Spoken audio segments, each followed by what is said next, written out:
The book of Deuteronomy is the fifth book of the Bible and the final book of the Torah. After the exodus from Egypt, Israel was at Mount Sinai for 1 year, entering into a covenant with their God. And then they had the disastrous road trip through the wilderness, and the Exodus generation disqualified themselves from entering into the land promised to Abraham. And so Deuteronomy begins with Moses standing in front of this new generation, explaining the Torah. And it's from here that the design and purpose of the book unfolds. Deuteronomy is a series of speeches from Moses where he's calling the next generation of Israel to be faithful to the covenant with their God. At the center of the book is a collection of laws, which are the terms of the covenant between God and Israel. Some of the laws are new, but many are repeated from the laws given earlier at Mount Sinai. And that's actually where this book gets its name, from a Greek word Deuteronomion, which means a second law. Now, surrounding these laws are two outer sections of Moses' speech. Each of these are broken up into two parts themselves. Let's just dive in and we'll see how this whole thing works. So Moses, first of all, summarizes the story so far, and he highlights how rebellious the previous generation was, in contrast with God's constant grace and provision in the wilderness. And God did bring his justice on them, yes, but he did not abandon his covenant promises. After this comes a series of very passionate sermons where Moses calls on this new generation to be more faithful than their parents were to the covenant. He reminds them of the 10 Commandments, and then the centerpiece of this section is a famous line called the Shema.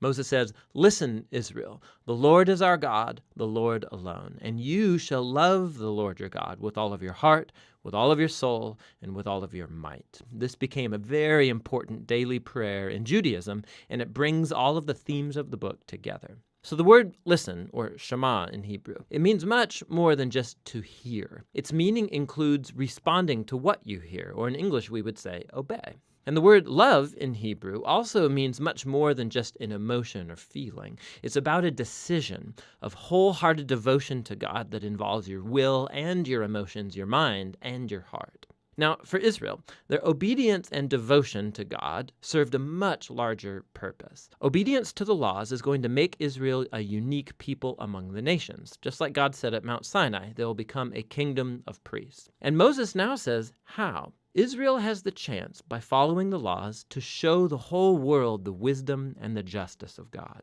The other key idea in the Shema is that Israel was called to obey and be devoted to the Lord alone. Or literally, in Hebrew, it says, the Lord is one. Now, in context, the point is that the Lord is the one God Israel is to worship and obey.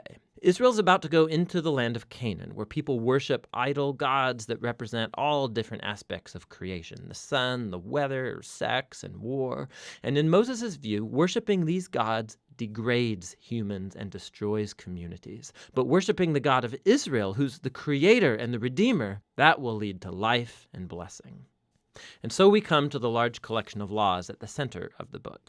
And they're roughly arranged by topic. So the opening section is about Israel's worship of their God. They were to have one central temple where one God would be worshipped. And also, God was to be worshipped in Israel's care for its poor. So, for example, all Israelites were to set aside 1/10 of their annual income to be given to the temple. But another 10th was to be set aside every 3 years and given to the poor. And these are the kinds of laws that put Israel on the cutting edge of justice in comparison to their ancient neighbors, and it was all bound up with their worship of God. The next section outlines the character qualities of Israel's leaders. So the elders, the priests, the kings, these were all placed under the authority of the covenant laws, which God said that he would enforce by sending prophets to keep the leaders accountable. So in contrast to Israel's neighbors, where kings were thought of as divine and a law unto themselves, Israel's leaders were subordinate to the law and the prophets. Following this is a large section of laws about Israel's civil life, so rules about marriage and family and business, and also about social justice, about their legal system and how it was to protect widows and orphans and immigrants. And then these are concluded by more laws about worship. Now, here's some tips for reading all of these laws. Remember, first of all, these are the terms of the Sinai covenant given specifically to ancient Israel, living in a culture that's very different from yours. And so, two, it's not going to be helpful to compare these laws with modern laws from a very different culture.